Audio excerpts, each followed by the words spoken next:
buatkan satu teks naratif gitu. Nah, terus kemudian langsung dia langsung copy pasting. Ya, Nah, buatkan cerita tentang ini gitu itu bisa. Nah, itu terus gimana caranya kalau misalnya kita pakai juga tapi kita pengen anak-anak pakai tapi tidak untuk itu gitu. Gimana caranya supaya kita juga pakai nih ya. Pertanyaannya agak berat ya ini ya, Bu.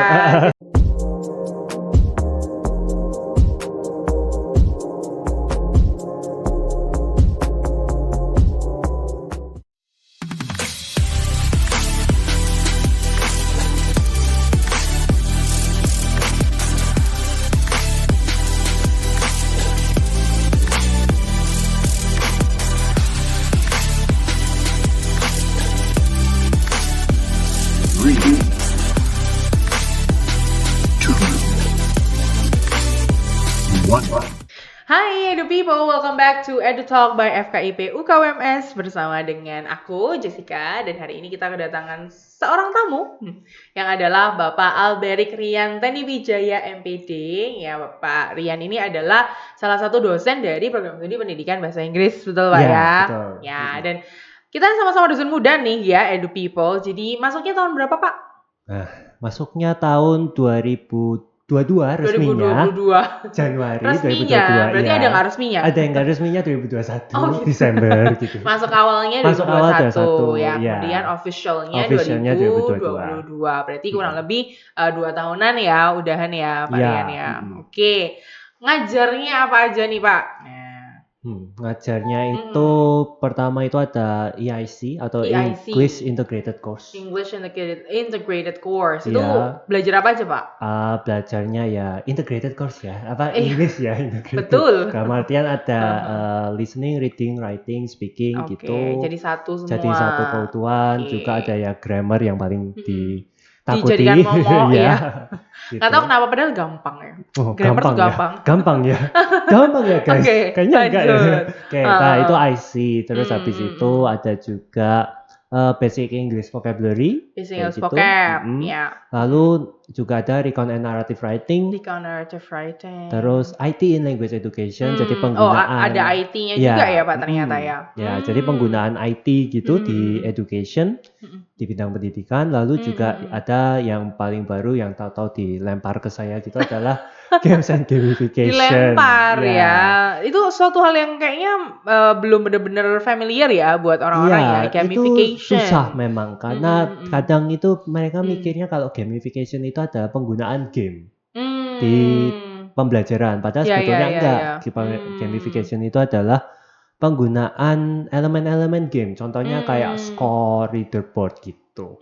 Berarti bukan misalnya ada game A gitu ya, harus dimainkan lalu belajar apa dari situ gitu ya. Tapi harusnya yang seperti apa? Harusnya yang elemen-elemen gamenya. Contohnya misalkan kayak leaderboard. Lalu ada poin-poin, semakin sering dia mengerjakan tugas maka poinnya semakin tinggi. Nanti bisa kayak dapat semacam hadiah, reward gitu. Itu banyak digunakan kayak di toko-toko online sekarang. Dan ada kayak ngumpulin koin. Kalau beli nanti dapat koin, ada leaderboardnya, siapa peringkatnya gitu. Atau kalau anak-anak zaman sekarang ya mainan kayak Genshin Impact gitu juga. Apakah itu juga yang RPG? Is that? Ya. Lebih ke RPG-nya. Lebih ke RPG-nya, betul. Tapi elemen-elemennya digunakan untuk pembelajaran. Gitu. I see. Dan kenapa kok harus belajar itu sebenarnya anak-anak? Karena gimana ya? Jadi kalau misalkan dengan menggunakan elemen game seperti itu akan lebih menarik bagi anak-anak dan bagi pembelajarnya. Karena tujuan pembelajaran itu kan tidak nilai sebetulnya. Tujuan utama pembelajaran itu enggak nilainya, tapi tujuan utama pembelajaran adalah mempersiapkan mereka untuk menjadi lifelong learner, pembelajar sepanjang hayat. Tujuan pembelajaran kayak di sekolah-sekolah seperti itu. Nah, karena itu ketika si anak ini biasanya kalau anak-anak itu kan malas belajar ya. Seringnya kan gitu. Tapi kan mereka suka main. Nah, ketika mereka sering main tapi malas belajar, berarti kan itu ada kayak sesuatu yang kenapa kok mereka lebih senang main dibanding belajar?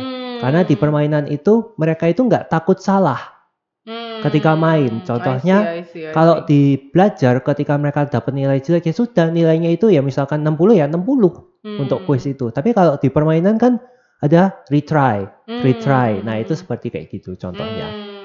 Karena itu pentingnya untuk pendidik untuk bisa ngerti caranya gimana sih untuk bisa menyambungkan gamification atau elemen-elemen game ke pembelajarannya mereka gitu. Itu mungkin pembelajaran ini jangka panjang ya Pak, bahwa yang bisa mempelajari gamification ini juga adalah calon-calon guru atau bahkan mungkin guru-guru yang sekarang sudah berkarya tapi bisa mengembangkan kemampuannya gitu ya. Itu mungkin kita bahas nanti gitu ya, karena itu sangat cukup berat ya kayaknya ya. Ini introduction-nya aja udah berat ya. Oke, kita shift sedikit gitu ya. Kita masih membicarakan karena Pak Rian ini terkenal dengan teknologinya Edu People. Jadi selama di PSPBI 2 tahun ini ya, kalau ada sesuatu yang IT begitu ya, atau yang ada laptopnya error, HP error ke Pak Rian. Ya, kebujas juga. Biasanya kebujas juga loh. Gantian ya kita ya. Oke, nah masih membicarakan tentang teknologi. Kita tahu ada banyak banget isu tentang AI. Nah, terutama mungkin yang sangat-sangat terkenal adalah Brandtit gitu ya, yang agak ijo-ijo gitu ya. Nah, aku pribadi ya, aku juga menggunakan loh ya, sebagai seorang dosen juga aku pakai gitu. Tapi nah ada to some extent gitu ya, atau untuk porsi-porsi tertentu, misalnya hanya untuk brainstorm ide atau sesuatu yang mungkin ya singkat-singkat lah. Nah, Pak Rian pernah pakai juga nggak? Pakai lah. Masa enggak? Guys. Ternyata apa? Masa enggak? Nah, pakainya buat apa Pak? Pakainya ya sama, kayak cuma untuk brainstorming, tapi juga kadang bisa untuk parafrase juga sebetulnya. Tapi memang kalau parafrase itu kan again, kalau kita menggunakan AI seperti itu, apalagi AI-nya itu kan dia yang buat kan dari luar dan juga dari luar negeri kan. Oh, dari luar negerinya. Dimana US biasanya kan contohnya salah satunya ada US seperti itu. Dimana bahasa Inggris yang digunakan untuk di parafrase itu biasanya bahasa Inggrisnya native like, dan itu nggak nyambung kalau langsung disambungkan di tulisan yang sedang kita tulis gitu. Karena itu parafrasenya itu memang lebih ke arah hanya untuk sinonim, jadi kayak thesaurus gitu. Jadi sepertinya kayak gitu, sebetulnya kayak gitu. Jadi ndak langsung satu dimasukin semua di Kopas gitu.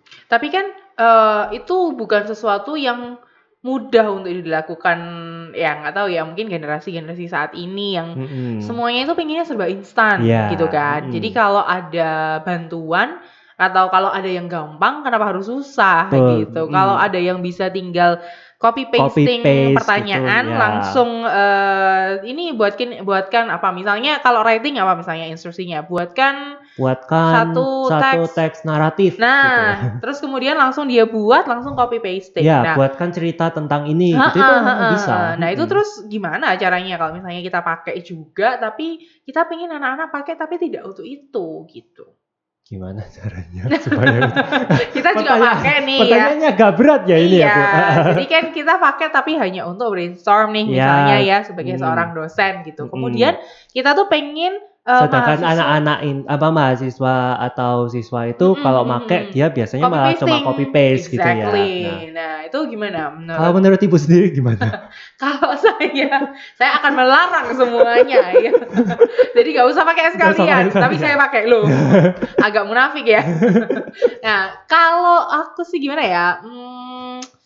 Mungkin akan diajarin gitu ya, kayak dari awal kita tunjukkan nih loh stepnya kayak gini. Misalnya topiknya kalau naratif ya mungkin ya, misalnya membuat naratif tentang katakanlah tentang jatuh cinta pertama kali ya.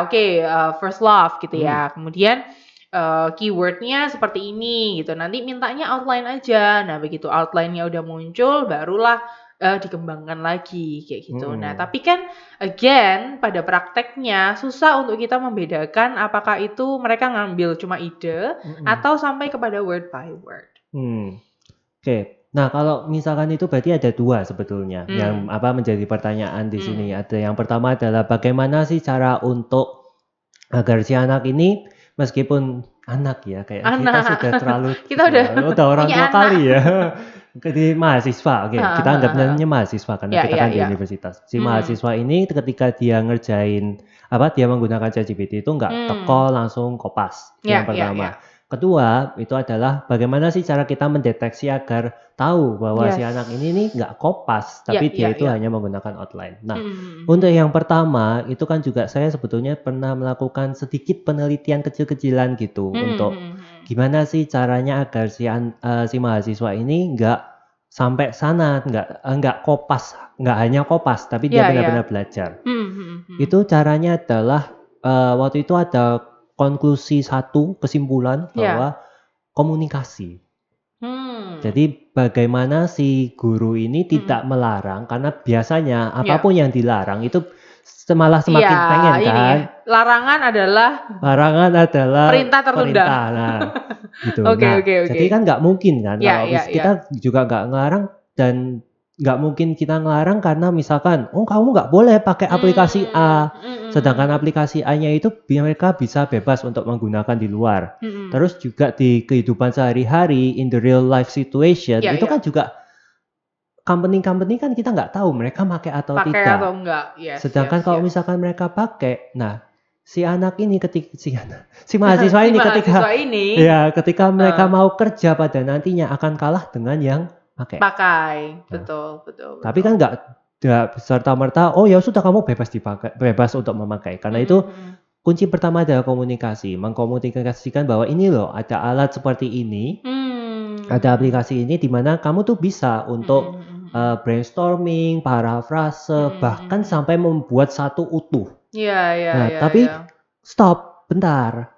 Yang satu utuh itu kamu harus bisa pelajari dulu. Iya. Kalau misalkan kamu tidak bisa pelajari ketika mereka hanya copy paste, itu kita perlu berikan pemahaman bahwa oke, kamu copy paste di satu tugas ini, habis itu di satu tugas berikutnya kamu copy paste, terus copy paste kayak gitu. Pada akhirnya siapa yang rugi?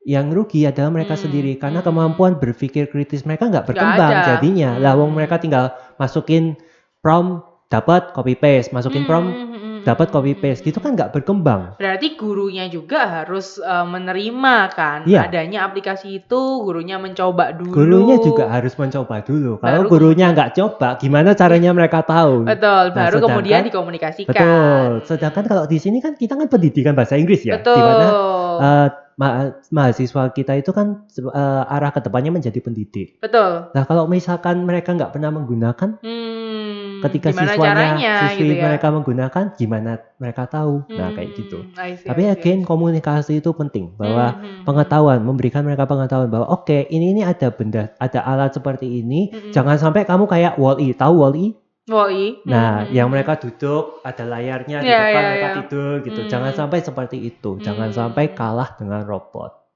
Kayak gitu. Itu yang pertama ya, adalah komunikasi. Itu yang Kemudian pertama. yang kedua. Itu untuk komunikasi. Lalu untuk yang kedua, nah, cara mendeteksi ya. Jadi yang pertama itu komunikasi, itu untuk mencegah. Ya. Nah, tapi kalau misalkan sudah dicegah, cara mengobati. Copy pasting. Nah, cara mengobatinya kan sekarang.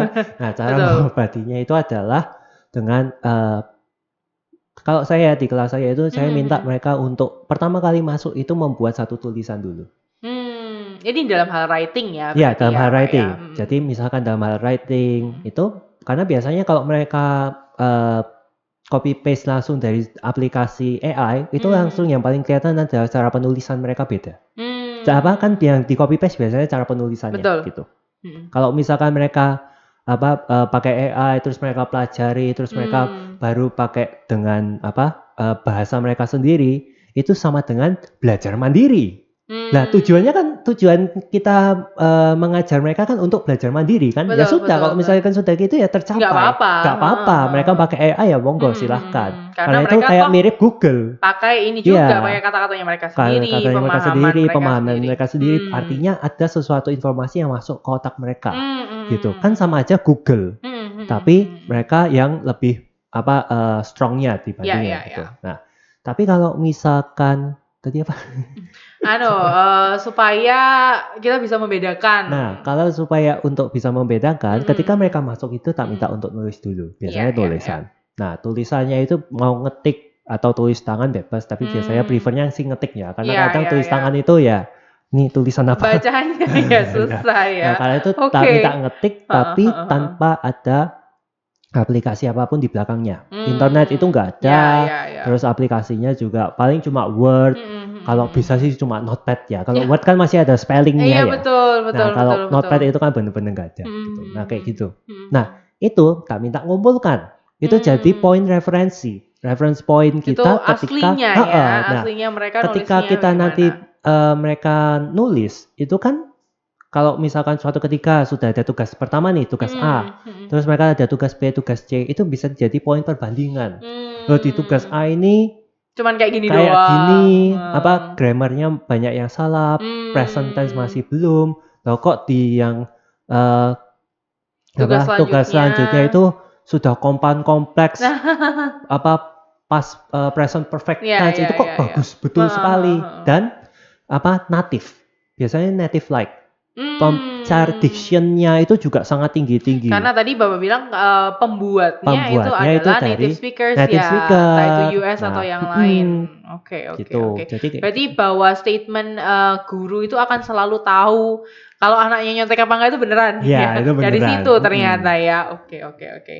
Jadi mungkin guru-guru yang lain gitu ya, mungkin edu people yang adalah berkarir sebagai pendidik bisa dicoba ya. Jadi pertama masuk itu diminta untuk tulis dulu, baru setelah itu dibandingkan edu people bagaimana perkembangannya. Kalau terlalu ekstrim ya kelihatan lah gitu ya. Nah, lanjutannya nih Pak, kalau tadi kan sudah preventif, kemudian sudah pengobatan gitu ya, terus kemudian mungkin ada yang harus dioperasi, yang adalah anaknya entah itu nggak ngaku atau misalnya kalau udah diomongin tapi ya tetap diulang-ulang lagi gitu. Nah itu diapain?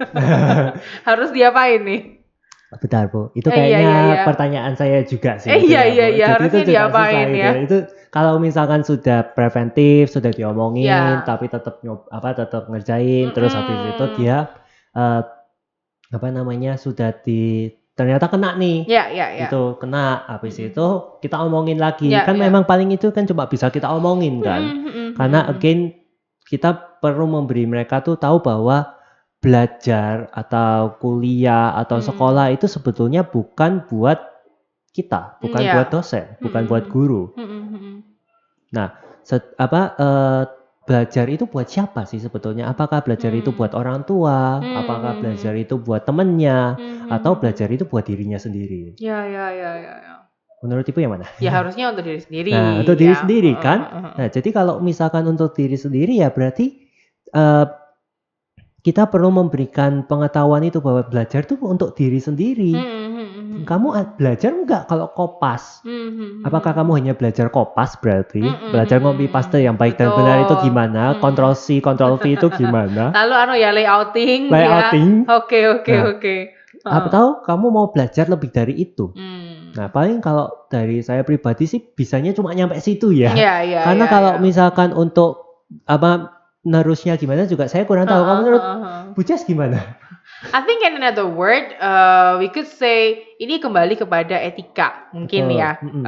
Entah itu dari gurunya, dari dosennya, atau bahkan mungkin dari orang tuanya. Bagaimana dari awal itu membentuk mindsetnya si anak-anak supaya mengerti bahwa ini loh esensinya belajar gitu ya. Mau itu di kehidupan sehari-hari ataupun di sekolah ataupun nanti di perguruan tinggi itu kembali ke mindset anaknya begitu kan, bagaimana menyikapi apapun yang terjadi di dunia ini gitu ya, perubahan apapun baik itu ya kalau yang zaman dulu mungkin nggak ada atau jarang ada HP, kemudian sekarang ada HP, bagaimana penggunaannya, apakah dibuat untuk cheating atau dibuat untuk browse informasi, bahkan sampai sekarang ada begitu banyak AI yang gampang dan bahkan free ya kan Pak ya, ada banyak banget dengan fitur-fitur yang luar biasa spesifik loh ya untuk paraphrase ada. Tapi free itu jangan salah loh. Free itu bukan berarti gratis beneran. Free itu sebetulnya mereka menggunakan input kita sebagai data mereka pelajari.